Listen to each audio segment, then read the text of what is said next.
നമസ്കാരം. മലയാളി വാർത്ത ആനുകാലികത്തിലേക്ക് സ്വാഗതം. നമ്മൾ കഴിഞ്ഞ ദിവസത്തെ ചർച്ചയിലൊക്കെ പിണറായി വിജയൻ്റെ പ്രതിസന്ധികളെക്കുറിച്ച് പറഞ്ഞു. ഇന്നിപ്പോൾ പ്രതിസന്ധിയല്ല, ഗുരുതര പ്രശ്നത്തിലേക്കാണ് പിണറായി വിജയനും കുടുംബവും പോയിക്കൊണ്ടിരിക്കുന്നത്. കാരണം മാസപ്പടി കേസുമായി ബന്ധപ്പെട്ട് എൻഫോഴ്സ്മെൻറ്റ് ഡയറക്ടറേറ്റ് ഇപ്പോൾ റെയ്ഡിന് എത്തിയിരിക്കുകയാണ്. ഇതോടുകൂടി ഇപ്പോൾ ഞങ്ങൾ കേരളം കത്തിക്കുമെന്ന് പറഞ്ഞുകൊണ്ട് CPM-കാർ തടിച്ചുകൂടുന്നു. കണ്ണൂരിലും തലസ്ഥാനത്തുമൊക്കെ CPM ഇരച്ചു കയറുന്ന ഒരു സാഹചര്യം. ഇതുകൂടാതെ റെയ്ഡിനെത്തിയ ED സംഘത്തിന് നേരെ കല്ലും കുപ്പിച്ചിലുമൊക്കെ വാരി എറിയുന്ന CPM പ്രവർത്തകർ. അപ്പോൾ ആ ഒരു നിലയിലേക്ക് കാര്യങ്ങൾ കൈവിട്ടു പോകുകയാണ്. ഒരു അറസ്റ്റ് നടപടിയിലേക്ക് കാര്യങ്ങൾ കടക്കുമോ എന്നുള്ളതാണ്. അങ്ങനെയെങ്കിൽ വലിയ ഒരു കേരളം കത്തിക്കുന്ന രീതിയിലേക്ക് തന്നെ പ്രതിഷേധങ്ങൾ മാറിപ്പോകും. പക്ഷേ ഇവിടെ നമുക്ക് ഈ കേസുമായി ബന്ധപ്പെട്ട് ഇതിലേക്ക് വരുമ്പോൾ പിണറായി വിജയനും മകൾക്കും എതിരെ കേന്ദ്ര അന്വേഷണ ഏജൻസികളുടെ കയ്യിൽ തക്കതായ തെളിവുകൾ ഉണ്ടോ, ഒരു അറസ്റ്റിലേക്ക് തന്നെ കാര്യങ്ങൾ പോകുമോ എന്നുള്ളതാണ്. ഇതിൻ്റെ ഒരു അന്വേഷണത്തിൻ്റെ ഒരു ഗതി എന്താണ്? ഒന്നും കാണാതെ ED ഇതുപോലെ ചാടി പുറപ്പെടുമോ? ഒരു വശത്ത് നമ്മൾ ഈ കേരളത്തിലെ 3 ദൃശ്യങ്ങളാണ് ചാനലുകൾ ഇപ്പോൾ കാട്ടിക്കൊണ്ടിരിക്കുന്നത്. ഒന്ന് സാക്ഷാൽ പിണറായി വിജയൻ്റെ പിണറായിയിലെ വീട്, മറ്റൊന്ന് റിയാസിൻ്റെ കോഴിക്കോട് കോട്ടുള്ളിയിലെ വീട്, 3 തിരുവനന്തപുരത്ത് ബേക്കറി ജംഗ്ഷനിലുള്ള വാടക വീട്. ഈ 3 വീടുകൾക്ക് മുന്നിലും വലിയൊരു മനുഷ്യ സാഗരത്തെ ഇറക്കാനുള്ള തീവ്ര ശ്രമത്തിലാണ് ഇപ്പോൾ CPM.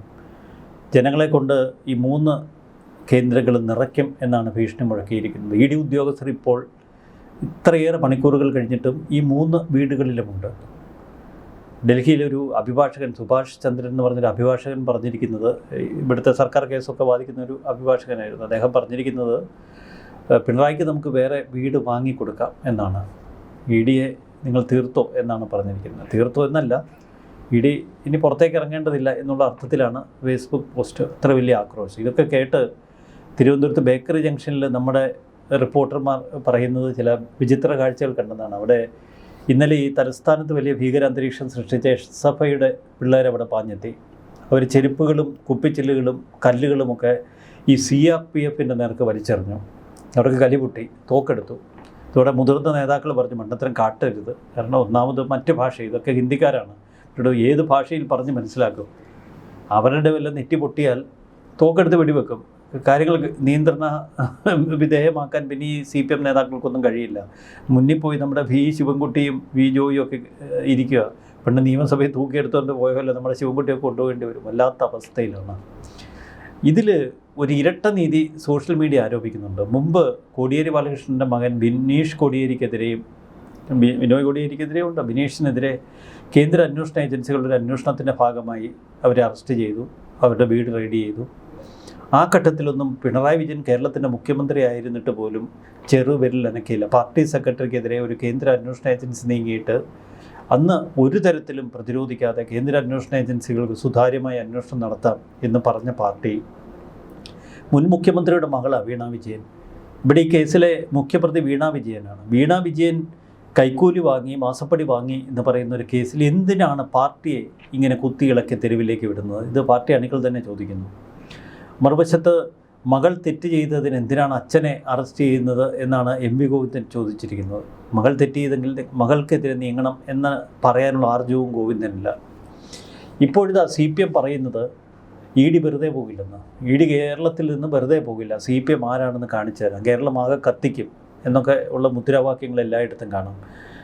തെരഞ്ഞെടുപ്പിൻ്റെ തോൽവിക്ക് ശേഷം ദിവസങ്ങൾക്കുള്ളിൽ തെരുവിലേക്ക് തങ്ങളുടെ അണികളെ വലിച്ചിറക്കാൻ CPM-ന് കഴിഞ്ഞു.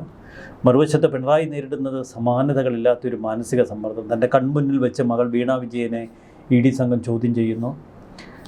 പ്രതിപട്ടികയിൽ 20 എന്നാണ് ഇപ്പോൾ ED വ്യക്തമാക്കിയിരിക്കുന്നത്. അങ്ങനെ വന്നാൽ ഈ റെയ്ഡിൻ്റെ ഭാഗമായി പിണറായി വിജയനെയും മകളെ അറസ്റ്റ് ചെയ്യേണ്ടി വരും.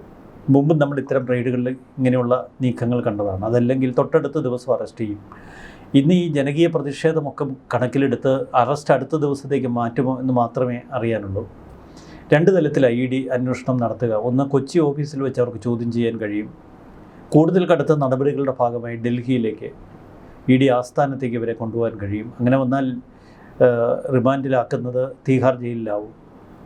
അപ്പോൾ അതൊക്കെ ED-യുടെ സാങ്കേതികത്വമാണ്. പക്ഷെ വല്ലാത്തൊരു അവസ്ഥയിലേക്ക് കേരളത്തിലെ CPM പാർട്ടി തള്ളപ്പെട്ടിരിക്കുന്നു. ഇതിന് പിന്നിൽ സംഘപരിവാർ അജണ്ടയുണ്ട് എന്നൊക്കെയാണ് CPM-ൻ്റെ വാദം. കോൺഗ്രസ് മോദി കൂട്ടുകെട്ടിൻ്റെ ഭാഗമാണ്. കഴിഞ്ഞ ദിവസം വി ഡി സതീശൻ നരേന്ദ്രമോദിയെ കണ്ടിരുന്നു. അപ്പോൾ വി ഡിയും മോദിയും തമ്മിലുള്ള കൂട്ടുകെട്ടാണ് ഇപ്പോൾ ഇത്തരം നീക്കങ്ങൾ ഉണ്ടായതിന് പിന്നിലെന്നൊക്കെ എം വി ഗോവിന്ദൻ ആരോപിക്കുന്നു, പി ജയരാജൻ ആരോപിക്കുന്നു.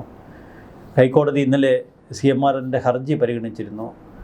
ഈ കേസുമായി EDക്ക് മുന്നോട്ട് പോകാൻ കഴിയില്ല എന്ന് സമർത്ഥിക്കാനാണ് CMR ഹൈക്കോടതി സമീപിച്ചത്. പക്ഷേ കേസന്വേഷണം വളരെ ത്വരിതഗതിയിൽ സുതാര്യമായി പോകണമെന്ന ഉത്തരവാണ് ഹർജി തള്ളിക്കളഞ്ഞുകൊണ്ട് ഹൈക്കോടതി ഇന്നലെ നടത്തിയത്. അതിൻ്റെ പിന്നാലെ ഇന്ന് വെളുപ്പിന് 6 മണിയോടെ 12 കേന്ദ്രങ്ങളിലേക്ക് ഇരച്ചെത്തുന്നു ED സംഘം. ഇപ്പോൾ ശശിധരൻ കർത്തയുടെ വീടിന് മുന്നിലും CPM പ്രവർത്തകർ പ്രതിഷേധവുമായി എത്തിയിട്ടുണ്ട്. കർത്തയുടെ ഒരു കാലം ആലുവയിലെ CMRL ഓഫീസിന് മുന്നിലും CPM പ്രവർത്തകരുണ്ട്. ജില്ലാ ഏരിയ കമ്മിറ്റികൾ എത്രയും പെട്ടെന്ന് തെരുവിലേക്ക് ഇറങ്ങാൻ ഗോവിന്ദൻ ആഹ്വാനം ചെയ്തു. ഇന്ന് വൈകിട്ട് വലിയ പന്നുകൊളുത്തി പ്രകടനങ്ങൾ. നിങ്ങൾ വിശ്രമിക്കാനുള്ള സമയമല്ല, തെരുവിലേക്ക് ഇറങ്ങാനുള്ള സമയമാണ്, പ്രതിഷേധങ്ങൾ നടത്താനുള്ള സമയമാണ് എന്ന് ഗോവിന്ദൻ ആവർത്തിച്ച് പറയുന്നു. സാക്ഷാൽ MV ഗോവിന്ദൻ തന്നെ സമരരംഗത്തുണ്ട്. പാർട്ടി പ്രതിപക്ഷത്താണ്, വളരെ ശുഷ്കമായ നിലയിൽ നിൽക്കുന്നു. എങ്കിലും ഇപ്പോൾ നടക്കുന്ന ഈ നീക്കങ്ങളെ അവർ സടകുടഞ്ഞ് എല്ലാ കൈയും കാലും എടുത്ത് പല്ലും നഖവും ഉപയോഗിച്ച് എതിർക്കുന്നു. അങ്ങനെ ഒരു വിചിത്ര കാഴ്ച നമുക്ക് മുന്നിൽ. ഇവിടെ നമ്മൾ കാണേണ്ട ഒരു വസ്തുതയുണ്ട്. അതായത് CMRL നിന്ന് വീണ വിജയൻ മാസപ്പടി വാങ്ങുന്നു. പക്ഷേ ഇതിലൊരു പൊതുമേഖലാ സ്ഥാപനത്തെ കൂടി ഉൾപ്പെടുത്തുന്നുണ്ട്. അതായത് ഒരു അഴിമതി നടന്നു എന്നുള്ള വലിയ പേര് വരുമ്പോൾ KSIDCയുടെ പേരിനകത്ത് കിടപ്പുണ്ട്. അപ്പോൾ വീണ വിജയൻ തൻ്റെ അച്ഛൻ്റെ പദവി ദുരുപയോഗം ചെയ്തു എന്നാണ് അതിലേക്ക് കാര്യങ്ങൾ വരുന്നത്. ഇപ്പോൾ CPMകാർ പറയുന്നുണ്ട് ഇത് അച്ഛനെ വീഴ്ത്തുന്നതിന് വേണ്ടി മകളെ വേട്ടയാടുന്നു, മകൾക്ക് എന്തെങ്കിലും ഒരു പ്രതിസന്ധി ഉണ്ടായാൽ അച്ഛൻ വീഴുമെന്നറിയാം, അച്ഛൻ്റെ രാഷ്ട്രീയം വെച്ച് കളിക്കുന്നു എന്നൊക്കെയുള്ള വലിയ വിമർശനങ്ങൾ ഉയർത്തുമ്പോഴും ഈ KSIDCയുടെ പേര് ഇതിനകത്തിലേക്ക് വരുന്നു. അപ്പോൾ കൃത്യമായും ഇതിന് പിണറായി വിജയൻ മറുപടി പറയേണ്ടി വരും. മറ്റൊരു കാര്യം, ഇതിപ്പോൾ ഒരു തവണയല്ല വീണ വിജയൻ്റെ പേര് നമ്മൾ ഇത്തരം അഴിമതി ആരോപണങ്ങളിൽ കേൾക്കുന്നത്. ഇതിനു മുൻപ് തന്നെ എത്രയോ കേസുകളിൽ സർക്കാരുമായി ബന്ധപ്പെട്ടിട്ടുള്ള ചില പദ്ധതികളിലൊക്കെ വീണ വിജയനും അവരുടെ എക്സാലോജിക് എന്ന കമ്പനിയും മുൻപും വന്നിട്ടുണ്ട്. ഇത് മാത്രമല്ല, പിണറായി വിജയൻ്റെ മകനും മുൻപൊരു ED നോട്ടീസ് കിട്ടിയിട്ടുണ്ട്. അപ്പോൾ ഇതൊരു സ്ഥിരം കാഴ്ചയാണ്. അപ്പോഴും ഈ പാർട്ടിക്കാർ ആഹ്വാനം ചെയ്യുകയാണ് തെരുവിലേക്ക് ഇറങ്ങിക്കോളൂ, അണികൾ തെരുവിലേക്ക് ഇറങ്ങണം, പ്രതിഷേധിക്കണം എന്നൊക്കെയുള്ള ചില വാഗ്വാദങ്ങൾ മുഴക്കുമ്പോൾ ഇത് വീണ്ടും പാർട്ടിയെ പ്രതിസന്ധിയിലാക്കുന്ന ഒരു ഘട്ടമാണ്. MV ഗോവിന്ദൻ റോഡിൽ കുത്തിയിരിക്കുക, P ജയരാജൻ കണ്ണൂരിലെ പിണറായിയുടെ വീടിന് മുന്നിൽ നിലത്തിരിക്കുക, V ശിവൻകുട്ടി ജില്ലാ പ്രസിഡന്റ്, ജില്ലാ സെക്രട്ടറി V ജോയി അടക്കമുള്ളവർ തിരുവനന്തപുരത്ത് ബേക്കറി ജംഗ്ഷനിലെ വീടിന് മുന്നിൽ കുത്തിയിരിക്കുകയാണ്. പാർട്ടി നേതാക്കൾ തെരുവിൽ കുത്തിയിരിക്കേണ്ട ഒരു അവസ്ഥയിൽ എത്തിച്ചത് ആരാ? പിണറായി വിജയനും മകളുമല്ലേ? ഈ പാർട്ടി നേതാക്കൾക്ക് ഒരു ഉളുപ്പുമില്ലേ എന്നാണ് ജനങ്ങൾ ചോദിക്കുന്നത്. ഇതിൽ പറയേണ്ട ഒരു കാര്യം, ഈ എക്സാലോജിക്കിൻ്റെ ബംഗളൂരുവിലെ അഡ്രസ്സ് AKG സെൻറ്ററിൻ്റേതാണ്. അതാണ് തുടക്കം. എക്സാലോജിക്കിൻ്റെ തുടക്കം AKG സെൻറ്ററിലാണ്. അതുകൊണ്ടാണ് പാർട്ടിക്കാർക്ക് ഇത്ര ഭീതി എന്നൊക്കെ ഇപ്പോൾ സമൂഹ മാധ്യമങ്ങളിൽ കുറിപ്പ് കാണുന്നത്. കാരണം ED ചിലപ്പോൾ AKG സെൻറ്ററിലേക്ക് കയറി, AKG സെൻറ്ററിൽ കയറി അവരുടെ കയ്യിൽ കിട്ടാൻ പോകുന്ന നിധി ചില്ലറൊന്നുമില്ല. ഈ നിധി വെളുപ്പങ്ങൽ തുടങ്ങിയ റെയ്ഡാണ്. എങ്ങോട്ടെങ്കിലും അവർ ഈ നിധിയുമായി ഇപ്പോൾ സ്ഥലം വിട്ടാൽ ED പുറകെ നിന്ന് പിടികൂടും. വാലിന് തീ പിടിച്ച അവസ്ഥയിലാണ് CPM. അപ്പോൾ ഈ CPM പറയുന്നത് അവരകപ്പെട്ടിരിക്കുന്ന ഒരു പ്രതിസന്ധിയുടെ ആഴങ്ങൾ വ്യക്തമാക്കുന്നു. ഒന്ന്, കഴിഞ്ഞ നിയമസഭാ തെരഞ്ഞെടുപ്പിൽ 35 സീറ്റുകൾ ഒരു മുന്നണിയുടെ LDFനെ സംബന്ധിച്ച് സമ്പൂർണ്ണ തകർച്ചയുടെ ഒരു തെളിവാണ്. മറുവശത്ത് NDA മുന്നണിക്ക് 3 സീറ്റ് കിട്ടി. ഈ 3 സീറ്റ് 30 ആക്കും എന്ന പ്രതിജ്ഞ അവരെടുത്തിരിക്കുന്നത് അടുത്ത നിയമസഭാ തെരഞ്ഞെടുപ്പിൽ. 30 അവർ പറയുന്ന അധികാരമാണ്. അതെങ്ങനെ സാധ്യമാകും? ഇപ്പോൾ LDFിൽ നിന്ന് ചോർന്നു പോയിരിക്കുന്ന വലിയൊരു വിഭാഗം വോട്ടുകൾ UDFിലേക്കാണ് പോയത്. പക്ഷേ UDF തമ്മിൽ തല്ലി പ്രശ്നങ്ങളുണ്ടാക്കി. ഇതൊന്നും അത്ര ശോഭകരമാകില്ല എന്ന് പൊതുവെ ജനങ്ങൾക്കൊക്കെ അറിയാം. അപ്പോൾ വീണ്ടും LDFിലേക്ക് ആ വോട്ട് ഒഴുകിപ്പോകുന്നതിന് പകരം BJP NDA മുന്നണിയിൽ ആ വോട്ട് നിലനിർത്തുക. അങ്ങനെ കേരളത്തിൽ സജീവമായി NDA മുന്നണിയെ വളർത്തിയെടുക്കുക എന്നൊരു ലക്ഷ്യം കേന്ദ്ര ഭരണകൂടത്തിനുണ്ട്, കേന്ദ്ര സർക്കാരിനുണ്ട്. അതിനു വേണ്ട തലത്തിൽ രാജീവ് ചന്ദ്രശേഖരൊക്കെ ഉൾപ്പെടെ ചില നിർദ്ദേശങ്ങൾ നൽകുന്നുണ്ടാവാം. അതുകൊണ്ട് ഇനിയൊരു കോംപ്രമൈസ് ഇല്ല.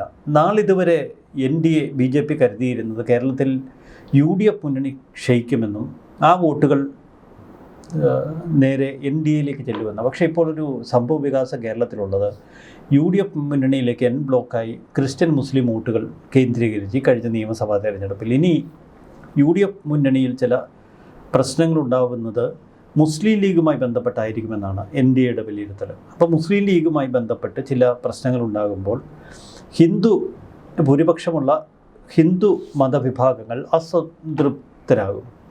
അവർക്ക് വീണ്ടും തിരിച്ച് LDFിലേക്ക് പോവുക എളുപ്പമല്ല. അവർ NDAയിലേക്ക് പോകും. LDFിലെ ഹൈന്ദവ സമൂഹത്തെയും ഉൾക്കൊള്ളുക, അങ്ങനൊരു ഫോർമുലയിൽ എത്തി നിൽക്കുന്നത്. ഇതാണ് CPM ഇപ്പോൾ മുന്നിൽ കാണുന്ന രാഷ്ട്രീയ അപകടം. അന്വേഷണം വീണയ്ക്കെതിരെയാണ്, പിണറായി വിജയനെതിരെയാണ്. പക്ഷെ പാർട്ടി പ്രതിരോധിക്കാൻ ഇറങ്ങിയത് ഇത് പാർട്ടിയുടെ അടിവേരിളക്കം എന്ന് മനസ്സിലാക്കിക്കൊണ്ടാണ്. കാരണം അതിനുള്ളൊരു കാരണം പാർട്ടി പിണറായി പൂർണ്ണമായും പാർട്ടിയെ കൈപ്പിടിയിൽ ഒതുക്കിയാണ് ഭരണം കൊണ്ടുപോയത്. പാർട്ടി പ്രവർത്തനങ്ങളൊക്കെ ഇപ്പോഴും നേരിട്ട് നിയന്ത്രിക്കുന്നത് പിണറായി വിജയൻ്റെ അടുക്കൽ വൈകുന്നേരം 6-7 മണിയാകുമ്പോൾ AKGയിൽ ഒരു കണക്കെഴുത്തുകാരനുണ്ട്, ബിജു കണക്ക് പുസ്തകവുമായി ഇന്നും ചെല്ലണം. ആ വരവ് ചെലവ് കണക്കുകളൊക്കെ നോക്കി ഒപ്പിട്ട് കൊടുക്കേണ്ട പിണറായി വിജയന്. ഈ ഒപ്പിടാനുള്ള അധികാരമൊന്നും ഗോവിന്ദന് കൊടുത്തിട്ടില്ല, അതൊരു അലങ്കാര സെക്രട്ടറി മാത്രമാണ്. അപ്പോൾ പൂർണ്ണമായും പാർട്ടി പിണറായിയുടെ കയ്യിലും, പാർട്ടി പിണറായിയായി മാറി. അപ്പോൾ പിണറായി തകർക്കപ്പെട്ടാൽ പാർട്ടി തകരും. പിണറായി അകത്തായാൽ പിന്നെ കേരളത്തിൽ മുഴങ്ങുന്ന നിലവിളി ചില്ലറയായിരിക്കില്ല. മുഹമ്മദ് റിയാസും പെട്ടുപോകും. വീണ എന്ന് പറയുന്നത് പിണറായി വിജയനെ സംബന്ധിച്ച് മകൾ എന്നതിലപ്പുറം വല്ലാത്തൊരു ബന്ധങ്ങൾക്ക് വില കൊടുക്കുന്നയാൾ. കൂടെയുള്ളവരെ ഏത് വില കൊടുത്തും സംരക്ഷിക്കുന്ന നേച്ചറാണ് പിണറായി വിജയന്. അതുകൊണ്ട് പിണറായി വിജയനെ സംബന്ധിച്ച് ഇനി എന്ത് സംഭവിക്കുമെന്ന് നമുക്ക് പറയുക വയ്യ. മകളുടെ മൊഴി കൺമുന്നിലെടുക്കുന്ന ഒരു കാഴ്ച, വീട് വളഞ്ഞ് കേന്ദ്രസേന വീട്ടുതടങ്കലിലാക്കിയ ഒരു പ്രതീതി പിണറായി വിജയനെ സംബന്ധിച്ചൊരു സമ്പൂർണ്ണ വീഴ്ചയത്.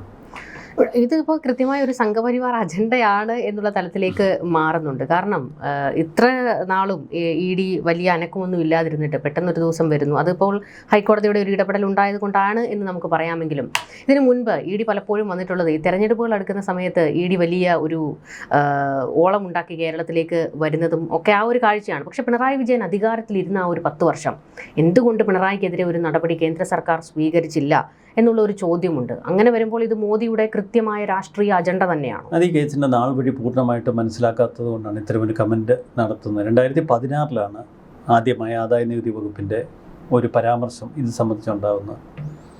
അതിനുശേഷം 2019 ഈ കേസിൻ്റെ വിശദാംശങ്ങൾ നമ്മൾ മനസ്സിലാക്കുന്നു. എൻഫോഴ്സ്മെൻറ്റ് ഡയറക്ടറേറ്റ് അന്വേഷണം തുടങ്ങി. പിന്നീട് ഈ കേസിലേക്ക് SFIO കടന്നു വരുന്നു, സീരിയസ് ഫ്രോഡ് ഇൻവെസ്റ്റിഗേഷൻ ഓഫീസ്. ഇതൊക്കെ 2023-24 കാലഘട്ടത്തിലാണ്. ഈ അന്വേഷണങ്ങൾക്കെതിരെ CMRലും പിണറായി വിജയൻ്റെ മകളും കേരള ഹൈക്കോടതി ആദ്യം സമീപിക്കുന്നു, പിന്നീട് കർണാടക ഹൈക്കോടതിയെ സമീപിക്കുന്നു, ഡൽഹി കോടതിയെ സമീപിക്കുന്നു. വിവിധ കോടതികളിൽ ആ ഹർജികളും വ്യവഹാരങ്ങളും ഒക്കെ നീണ്ടുപോയി. ED അവരുടെ പണി നിർത്തിയില്ല, SFIO പണി നിർത്തിയില്ല. എല്ലാവരും പാരലായിട്ട് അവരുടെ അന്വേഷണം മുന്നോട്ട് കൊണ്ടുപോയിരുന്നു. എന്നാൽ ഇപ്പോഴാണ് കോടതി ഫ്രീ ഹാൻഡായിട്ട് അന്വേഷണം മുന്നോട്ട് കൊണ്ടുപോകാൻ EDയോട് ആവശ്യപ്പെട്ടു. തൊട്ടടുത്ത ദിവസം മണിക്കൂറുകൾക്കുള്ളിൽ ഇന്നലെ ഓർഡർ ഇറക്കി, ഇന്ന് വെളുപ്പിന് ED റെയ്ഡ് ആരംഭിച്ചു. ആ റെയ്ഡ് അതുകൊണ്ട് തന്നെ ഒട്ടും നിസ്സാരമല്ല. ഇവിടെ ഏറ്റവും പ്രധാനമായി വരുന്നത് VD സതീശൻ മോദിയെ കണ്ടു വന്നതിന് ശേഷമാണ് ഇപ്പോൾ ഇങ്ങനെ ഒരു നീക്കം നടന്നത് എന്നുള്ള തരത്തിൽ വലിയൊരു വിമർശനം, ഒരു വലിയ വിവാദമായി പുറത്തേക്ക് വരുന്നുണ്ട്. അങ്ങനെയാണെങ്കിൽ VD സതീശൻ ഇനിയിപ്പോൾ രമേശ് ചെന്നിത്തലയെ ലക്ഷ്യം വയ്ക്കുകയാണോ എന്നുള്ളതാണ് ചോദ്യം. കാരണം ഈ കരിമണൽ കർത്തയുടെ ഒരു ഡയറിയിൽ പിണറായി വിജയൻ PV മാത്രമല്ല OC, RC, കുഞ്ഞാലിക്കുട്ടി, ഇബ്രാഹിം കുഞ്ഞ് ഇവരുടെയൊക്കെ പേരുകളുണ്ട്. അങ്ങനെയാണെങ്കിൽ അന്വേഷണം മുറുകുമ്പോൾ എന്തായാലും ആ വഴിക്ക് അന്വേഷണം പോകണം. കാരണം എന്തിനാണ് ഇവരിൽ നിന്ന് പൈസ സ്വീകരിച്ചത് എന്നുള്ളത് വ്യക്തമാക്കേണ്ടി വരും ഇവർക്കെല്ലാവർക്കും. അങ്ങനെയാണെങ്കിൽ രമേശ് ചെന്നിത്തലയ്ക്കൊക്കെ ഒരു ചോദ്യം ചെയ്യലിന് പോയിരിക്കേണ്ടി വരും. അത് UDFനെ സംബന്ധിച്ചിടത്തോളം തിരിച്ചടി ഉണ്ടാക്കില്ലേ? അല്ല, അത്തരം ഘട്ടങ്ങളിലേക്ക് അത് ചിലപ്പോൾ കടന്നേക്കാം. പക്ഷേ അങ്ങനെ ഒരു കേസ് ഡെവലപ്പ് ചെയ്ത് വരെ ഇനി കാലങ്ങളെടുക്കും. ഒരു ഡയറി കുറിപ്പിലെ കുത്തിവരിച്ചിട്ട ഒരു കണക്കുകൾ മാത്രമാണ് ചില കേന്ദ്രങ്ങളൊക്കെ പ്രചരിപ്പിക്കുന്ന ഈ പേരുകൾ. നമുക്കറിയില്ല ഈ പേരുകളിൽ ഒറിജിനലാണോ അതേ ഉണ്ടോ എന്ന്. പക്ഷേ വീണ വിജയനുമായി ബന്ധപ്പെട്ട ഈ ട്രാൻസാക്ഷൻസ് പൂർണ്ണമായിട്ട് കണ്ടെത്തി. ബാങ്ക് ടു ബാങ്ക് ട്രാൻസാക്ഷൻ 1,72,00,000 രൂപയുണ്ട് എന്ന് ED കണ്ടെത്തിയിരുന്നു. 1,72,00,000 അല്ല, അത് 2,70,00,000 എന്ന് പിന്നീട് SFIO സ്ഥിരീകരിച്ചിരുന്നു. അപ്പോൾ ആ ട്രാൻസാക്ഷനൊക്കെ തെളിയിക്കപ്പെട്ടതാണ്. മറ്റ് ട്രാൻസാക്ഷൻസിനെ കുറിച്ച് നമുക്ക് അന്വേഷണ ഏജൻസികളുടെ മുന്നിൽ വ്യക്തമായ ഒരു രൂപരേഖയില്ല. കാരണം അവർ ആ അന്വേഷണത്തിൽ മുന്നോട്ട് പോയില്ല. അത്തരം എന്തെങ്കിലും എലമെൻറ്റ്സ് ഉണ്ടെങ്കിൽ അതുകൂടി ചേർത്ത് അന്വേഷിക്കട്ടെ. പക്ഷേ ഈ ഘട്ടത്തിൽ ഇത് പിണറായി വിജയൻ്റെ മകൾക്കെതിരെയുള്ളൊരു കേസാണ്. ആ കേസ് മുന്നോട്ട് പോകുമ്പോൾ EDയെ സംബന്ധിച്ച് അടുത്ത നടപടി എന്ന് പറയുന്നത് റെയ്ഡിൽ ചില തെളിവുകൾ കൂടി അവർക്ക് ശേഖരിക്കാൻ കഴിഞ്ഞാൽ ഇരുവരെയും അറസ്റ്റ് ചെയ്യുക എന്നതാണ്. ഈ അറസ്റ്റ് വലിയ സ്ഫോടനങ്ങൾക്ക് കാരണമാകും. പിന്നീട് എന്തൊക്കെയാണ് കേരള രാഷ്ട്രീയത്തിൽ സംഭവിക്കുന്നത് നമുക്ക് കാത്തിരുന്ന് കാണാം. ഇവിടെ അവസാനമായി ചോദിക്കാനുള്ള ഒരു ചോദ്യം, അതായത് പാർട്ടി അംഗത്വം പോലും ബിനീഷ് കോടിയേരിക്ക് ഇതുവരെ കൊടുത്തിട്ടില്ല. പക്ഷേ ഇന്നിപ്പോൾ പിണറായിക്കും മകൾക്കും ഒരു പ്രതിസന്ധി ഉണ്ടായപ്പോൾ ആ സമരമുഖത്തേക്ക് ചാടി ഇറങ്ങി വരാൻ ബിനീഷ് കോടിയേരിയുണ്ട്. മറ്റൊരു കാര്യം, പിണറായി വിജയൻ അധികാരത്തിലുണ്ടായിരുന്ന സമയത്ത് വീട് വളഞ്ഞ് ചിലരെയൊക്കെ തൂക്കിയെടുത്തുകൊണ്ട് പോയ ഒരു കാഴ്ച നമ്മൾ കണ്ടതാണ്. പക്ഷേ ഇന്നിപ്പോൾ തിരിച്ചു കിട്ടുന്നു. കാലം എല്ലാത്തിനും ഒരു മറുപടി കൊടുക്കുന്നു. പിന്നീട് ബിനീഷ് കോടിയേരിയാണ് ഇന്ന് ആദ്യ കളത്തിലിറങ്ങി. ഇതോടെയാണ് പാർട്ടി നേതാക്കളൊക്കെ കൈവിട്ട് കളത്തിലേക്ക് ഇറങ്ങി. കാരണം അവർക്കറിയാം പിണറായി അറസ്റ്റ് ചെയ്തുകൊണ്ട് പോയാൽ അത് നിസ്സംഗതിയോടെ നോക്കി നിൽക്കാൻ മാത്രമേ CPM കഴിയൂ. അത് CPM അന്ത്യമായിരിക്കും കേരളത്തിൽ ഏതു വിധേനയും പ്രതിരോധിക്കുക. അതുകൊണ്ടവർ കൈമെയ് മറന്ന് തെരുവിലുണ്ട്. ബാക്കി കാത്തിരുന്ന് കാണാം. എന്തായാലും വല്ലാത്തൊരു പ്രതിസന്ധിയിലേക്ക് ഇപ്പോൾ പിണറായി വിജയനും മകളും എത്തിയിരിക്കുന്നു. നമുക്കറിയാം പിണറായി വിജയൻ അധികാരത്തിലുള്ളപ്പോൾ പോലും മകളെ ഒരു ചോദ്യം ചെയ്യലിന് വിട്ടുകൊടുക്കാതെ കാത്ത് സംരക്ഷിച്ചതൊക്കെ കേരളത്തിൽ നമ്മൾ കണ്ട കാഴ്ചകളാണ്. പക്ഷേ ഇന്നിപ്പോൾ പിണറായിക്ക് ആ കാഴ്ചയും കാണേണ്ടി വന്നിരിക്കുന്നു. ഈ പറഞ്ഞതുപോലെ തന്നെ കൊടുത്താൽ കൊല്ലത്തും കിട്ടും എന്ന് പറയുന്നത് പോലെ തന്നെ ഇതെല്ലാം പിണറായിക്ക് കൺമുന്നിൽ കാണേണ്ടി വരുന്നു എന്നുള്ളതാണ് കാലം കാത്തുവയ്ക്കുന്ന ചില മറുപടികൾ. കൂടുതൽ ചർച്ചകളുമായി കാണാം. നമസ്കാരം.